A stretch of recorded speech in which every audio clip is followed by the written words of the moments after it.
Hi, I'm Deb Ingino from Strength Leader. Recently I received an email from someone who, they had heard one of my podcasts and they were wondering, am I leadership material? And I thought, it's just such a great question. How do we decide if we really are leadership material? Better yet, how should our bosses decide if we're leadership material? Now, there are 5 keys that we really should look for to see if we ourselves are leadership material. And frankly, if you have a team working for you, these are probably the same 5 keys you should be looking for in your teammates. So the first is the desire. Does someone really want to step into leadership? Are you really looking to do that? Are you really willing, if you will, to put yourself out there, to maybe work harder than the average person, to maybe be reading books and to sow into your own life and career after hours in a way that few other people are doing? That would be the first thing. The second is, are you coachable? Are you willing to take the advice from seasoned leaders who are really doing a fantastic job in that role and to learn through their experience? Experience really is the best teacher, but it doesn't have to be our own experience. Frankly, I kind of like learning through the failures of other people rather than my own failures. I learn from both. But boy, it's a lot less painful when I'm learning through someone else's.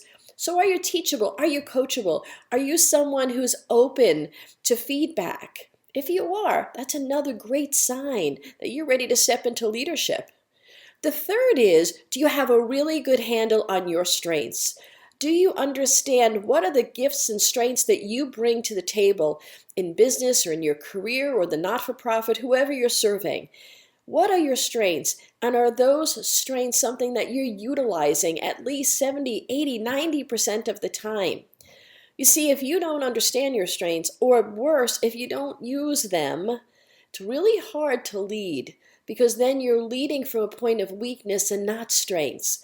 The most successful leaders out there are leading with their strengths. So remember, the first is, do you really have the desire? The second is, are you really coachable? Are you willing to step up and set yourself apart?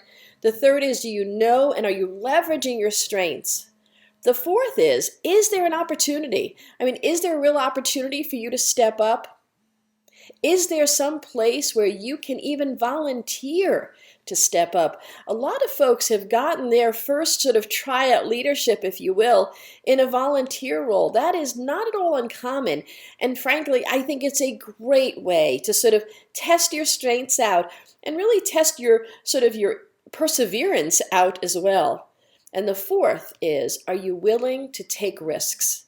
See, if you're not willing to take risks and be willing to fail, then leadership is not for you. It really isn't. But if you are willing and you realize that failure comes along with success, and that as long as we learn from those failures, it is a great experience, then you might very well be leadership material. So what are the 5 criteria again? The first is desire. Do you really want to step into it?